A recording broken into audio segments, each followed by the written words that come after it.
이번 그 갤럽 여론조사 그리고 다음 주 갤럽 여론조사에 어떤 결과로 나올 거냐.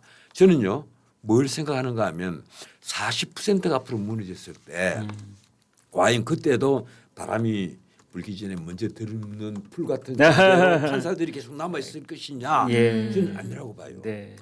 MBS 여론조사가 이제 방금 전에 발표가 됐는데 네. 이 대통령 지지율은 56%로 나왔는데 전국 요게 지표조사라는 거죠. 전국 지표조사. 근데 7월 첫 주에는 57%였던 겁니다. 그러니까 예. 요 여론조사마다 다 다르잖아요. 네. 어디는 60%대, 어디는 더 떨어지고 뭐 하는데 예. 9월 첫 주 조사에서 62%, 그다음에 9월 셋째 주 59%, 네. 10월 첫째 주 57%에서 지금 56%로 1% 떨어졌다 예. 하는 이제 결과가 지금 나왔습니다. 그 어제 나온 이제 부동산 정책이 네. 이재명 정권 들어와서 세 번째 부동산 대책인데 네. 주거 안정화 대책이에요. 네. 많은 이제 저희 시청자들께서 댓글이 이건 안정화 정책이 아니라 속 뒤집는 정책이다. 아까 전 변호사 말씀하신 것처럼 현금 부자만 집 사라는 얘기냐. 25억이 넘으면 2억밖에 대출을 못 하고 15억이 넘으면 4억밖에 대출을 못 받고. 그다음에 지금까지 뭐 주택 담보율을 70% 인정하던 걸 40%로 주저앉히고 그래서 수도권 전역 이것은 이른바 이런 대책이 마련된 이후로 처음 나오는 겁니다. 토지거래 허가제가 나온 이후로 처음으로 서울 전역에 대해서 이걸 이제 적용을 하고 그다음에 경기도 지역에 12곳 여기 대해서 이제 손발을 꽁꽁 묶는데 누구를 묶느냐? 은행 대출을 받아야 되고 전세 껴야 간신히 내 집 마련할 수 있는 사람들이 손발을 묶고 대신 지금 당장이라도 2, 30억은 현금으로 동원할 수 있는 사람만 집을 사라. 그렇죠. 라는 뜻으로밖에 안 읽혀요. 그렇죠. 결국 공급 대책은 하나가 없어요. 예, 결국 이런 일들이요. 예. 그 지금 그 어떻게든지 알뜰하게 돈을 모아서 집을 마련하고 싶어하는 2030 예. 젊은 세대들에게는 절망감을 안겨주거든요. 그렇습니다. 그래서 제가 보기엔 그렇습니다. 2030이 지금 일자리가 이 확장 실업률, 체감 실업률은 제가 판단하기로는 25%를 훨씬 넘습니다. 27, 8%나 된다고 봐요. 지금 뭐 공식적 실업률은 5% 이러는데 그냥 쉬었음 인구가 2030 합하면 77, 8만 명이 됩니다. 그 실업률 계산은 부모에 빠진 숫자란 말이에요. 이게 나는 이재명 정권이 결국은 지금 가장 사람들이 궁금해하는 것이 그거잖아요. 왜 20대, 30대가 오히려 70대보다 더 정권을 미워할까? 그 뭔가 하면 기회가 주어지지 않기 때문이에요. 그렇죠. 뭐 균등한 기회를 찾기도 전에 기회 자체가 사라져버린 거예요. 그래서 지금 이재명 정권을 저는 이렇게 규정을 합니다. 사상 최고의 아마추어 정권. 와. 뭔가 하면 안보 문제를 다루는 네. 국가 NSC 있잖아요. 안전보장회의. 그거 네. 한번 보세요. 전부 다 병력 면제자들만 쫙 있습니다. 네. 세상에 국방부 장관이 방위병 출신인 것까지는 또 모르겠어요. 그런데 이번에 국정감사에서 답변하는 태도를 보면서 예. 드론 부대를 만들겠대. 예. 뭐 50만 개를 만든다고. 그러니까 성일종 의원이 하도 기가 막혀서 물어요. 그 드론 부대 지금 훈련시킬 수 있는 전문가가 100명밖에 안 된다 우리나라에. 어떻게 50만 명을 양성을 하느냐. 네. 그러니까 왜 질문을 그 따위를 하느냐는 식으로 또 역질문을 해요. 지금 당신은 장관이다. 저는 근데 반대로 지금 좀 아까 주식 얘기해 주셨지만 저는 이게 국가 주도의 작전이다라고 저는 생각을 하거든요. 주식 작전이다. 지금 이재명 정부에서는 부동산 자금을 이거를 억누른 다음에 이 여윳돈이 있으면 주식에 투자하라 지금 이 흐름이잖아요. 네. 저는 국가가 일종의 작전에 나섰다. 주식 작전에 나섰다라고 생각하는데 이거를 이재명 정부나 무슨 언론들에서는 머니 무브라고 되게 고급스러운 얘기를 하고 있지만 아니 나는 주식이고 나발이고 집 사고 싶어 하는 사람한테 너 집 못 사. 네. 그러니까 빨리 주식에 투자해. 주식 내가 5천 포인트 갈 거야 라고 얘기하는 저는 그래서 굉장히 국민들의 이를테면은 자금 투자의 그 자율성이라고 할까요? 이걸 네. 저는 국가가 방해하고 있다라고 네. 저는 평가를 합니다. 국가가 방해를 하든 네. 아무튼 이재명 정권이 방해를 하든 네. 말이죠. 이제 가령 지금 주식시장에 있는 돈 쪽으로 부동산 돈이 좀 와야 된다. 네. 부동산에 쏠려 있는 돈들이 이 주식 쪽으로 좀 올라가야 된다. 큰 흐름은 많은 경제학자들이 동의를 하고 있는데 네. 다만 선의의 실수요자들의 주택 마련의 사다리를 발로 걷어차고 있어요. 지금 이 이재명 정권이. 그렇죠. 이제 이런 부분에 대한 어떤 보완책이 있고 나와야 되는데 그 보완책이 어제는 전혀 없었어요.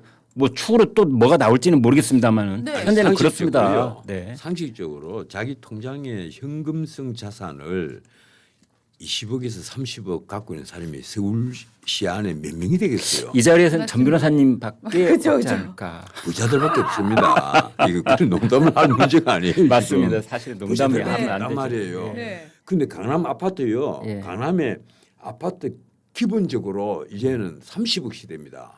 기본적으로. 예. 그러면 은행에서 2억 대출을 한다고 하면 28억이 있어야 돼요. 예. 28억 현금 없으면 아파트를 못 사요. 네. 거기다가 복특비까지 계산을 하면 네.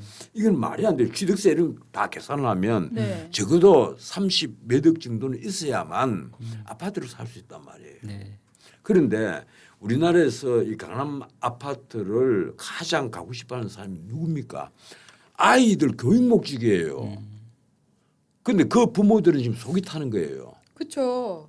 속이 탄단 말이에요. 그러니까 부모로부터 70억 증여 받으면 세금 절반 내고 절반 가지고 아파트 살 수 있는 0.01% 0001%는 그게 가능할 수가 있죠. 예. 그리고 네. 저는 지금 정부가 나서서 뭐 주식 5천 포인트 만든다라고 얘기를 하고 있지 않습니까? 네. 그런데 그것도 아니 주가가 코스피가 5천 가면 뭐 합니까? 내가 산 주식이 떨어지면 5천 아니라 많이 네. 가도 나는 손해 보는 거잖아요. 그러니까 그럼 지금 개개인 개미의 손해를 국가가 보전해 줄 겁니다. 주식 지표를 보니까 네. 저는 개인적으로 제가 가지고 있는 주식은 오늘 아침 다 떨어졌어요. 아니, 그런데 네, 예, 네, 삼전하고 이제 하이닉스는 올랐더라고요. 예, 네. 그래서 우리나라 주식의 상당한 포션을 차지하고 있는 굵직한 주식들이 움직이면 사실은 지표는 이제 이렇게 플러스로 나타날 때가 있거든요. 네. 이제 그래서 그거를 좀 세밀하게 이제 봐야 될 필요도 있습니다. 이 삼성전자하고 SK하이닉스를 합하면 네. 거의 뭐 600조 정도가 되거든요. 예. 네. 그 600조 아마 넘을 거예요 지금. 오늘 삼전은 사상 최고치 기록했던데. 예. 아, 예. 지금 하이닉스도 그렇습니다. 예. 하이닉스도 지금 뭐 아까 보니까 34만을 넘어서 버렸고, 예. 그리고 40몇만 원 아닙니까? 아 참 44만을 예, 넘어서 예, 버렸고, 예, 예. 현대차 같은 경우는 이제 한미 통상 협상이들 그것 따지라니까 예. 오늘 아침부터 고공행진을 하더라고요. 아 그렇군요. 예. 그런데 그런 큰 대형주 빼놓으면 작은 주식들은 가령 작은 주식이 아니고 큰 주식이라도 2차 전지 주식은 한번 떨어진 다음에 올라가지 못하고 있어요. 예. 그냥 부진되고 있단 말이에요. 네. 그리고 특히 그 석유화학 쪽 주식들 예컨대 롯데케미칼 같은 주식들은 뭐 30몇만 원 하던 주식이 지금 6만 원입니까 7만 원입니까 그렇게 떨어진 다음에 회복을 못 하고 있잖아요. 예.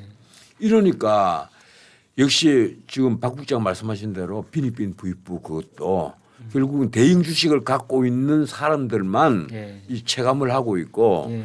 이 중소형주는 평균 오른 게 한 18%대입니다. 예. 그런데 대형 주식들은 오른 게 뭐 50% 60%를 올랐단 말이에요. 그래서 그 차이는 크죠.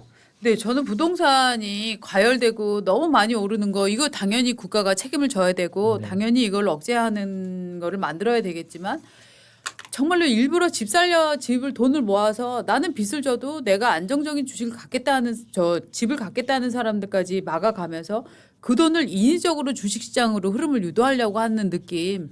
저는 이런 경제 정책은 이게 무슨 사회주의 정책에 저는 다름없다라고 제가 생각해요. 집값 잡는 방법을 딱 한마디로 요약하면요. 공급 편하게 해주면 됩니다. 맞습니다. 네, 맞습니다. 예, 맞습니다. 딱 그게 유일한 길이에요. 네, 맞습니다. 공급 편하게 해주고 맞습니다. 그리고 또 하나 이걸 보완하는 방법으로 학교 있잖아요. 예. 고등학교 그걸 이제 선발권을 예. 원하는 학교에 돌려주면 맞습니다. 예 그러면 예. 아마 집값은 잡힐 근데 거예요. 왜 안 하는 네. 거예요? 그거를 왜 안 하는 거예요? 머리가 부족하니까. 이 리더들에게 예, 그런 안목이 없으면요. 그러니까 저는 이렇게 생각합니다. 가령 저 뭐 내륙의 어디 산골 마을에 궁벽진 곳에 세워진 2개동 아파트 거기에 집은 누구나 살 수 있어요. 1, 2억만 있으면 살 수 있습니다. 지금 원하는 곳은 누구나 살고 싶어하는 강남 3구. 좋은 학원이 있고 네. 서울대 합격자를 많이 내는 아니 그 아파트 예. 평수가 넓고 작으면 차이가 있겠지만 누구나 살고 싶어하는 건 누구나 선망하는 거예요. 왜 여기를 꽁꽁 묶어놓는 거예요? 왜? 여기를 공급해줘야죠. 네. 근데 확실히 그런 거는 있답니다. 그 어떤 지역이 개발이 되고 아파트가 들어서면 보수화되는 경향이 농후하다 뭐 이런 얘기들이 많이 나오잖아요. 아니 근데 네. 강남 좌파들 다 거기 살잖아요. 이게 그 마거릿 대처 여사가 그 딱 선언을 한 우리 보수의 2가지 큰 정책이 있습니다. 하나는 네. 민영화, 하나는 탈규제. 네. 규제 자체를 맞습니다. 풀어버리면 네. 가격도 다 내려옵니다. 네. 왜 규제를 자꾸 하는 거예요? 지금 이게 전부 다 규제란 말이에요. 네. 아니 이번에도 재건축 포함해가지고 지금 규제 풀어달라고 하는 곳이 강남에 없는 게 아니에요. 근데 많죠. 거기에 대한 언급이 없어요. 언급이.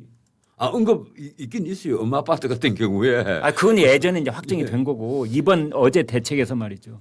왜 그게 없냐고요. 그러니까요. 네. 참 하여튼 저는 이 해법이 잘 이해가 안 되고 무엇보다 정부가 나서서 5천 포인트를 만들어준다라고 대통령이 약속하는 것도 이해가 안 되고 저는 정말 경제를 제가 몰라서 그런지 이렇게 저 사람들을 주식으로 몰아가도 되는 건가? 저는 네. 그 이 정권이 아까 말했지만 안보 라인이 그렇게 취약한 데다가 이 경제팀은요 전부 다 재정 확장론자들입니다. 예, 예, 예. 이 구윤철이 아주 대표적인 재정 확장론자이지 맞습니다. 않습니까? 예, 예.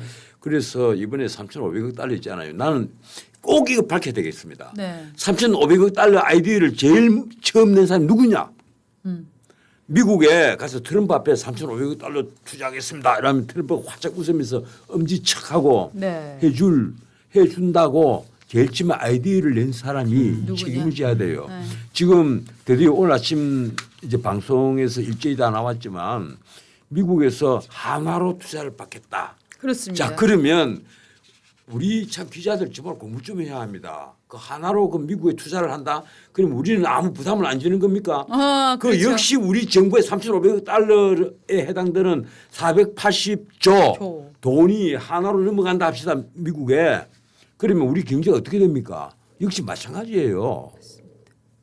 그래서 내 참 보면 기가 막혀요. 그걸 갖고 우리 구윤철부터 김정환까지 다 이제 미국 가잖아요. 그거 가서 야 이제 다 됐다 이 얘기인데 그렇게 해서 우리 경제가 이제 엉망진창이 돼서 이재명 정권이 끝나야 합니까?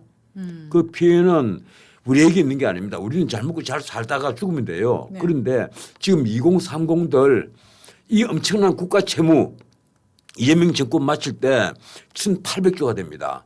그리고 GDP의 58%로 예정이 돼가 있고 정확히는 1,798조입니다. 네. 지금 이 정부가 내놓은 안대로 돼도 그래요. 네. 한화로 투자한다면 스와프는 결국은 안 해주는군요. 통화사핑을 안 해주죠. 사업부를 해주는 경우는 미국에서 그걸 안 해주고 예, 미국에서는 뭔가 하면 적어도 기축통화 내지 결제통화, 준 기축통화 있잖아요. 유로와 엔화 이런 경우에 해준다는 거예요. 파운드화. 저는 쟁하고 했던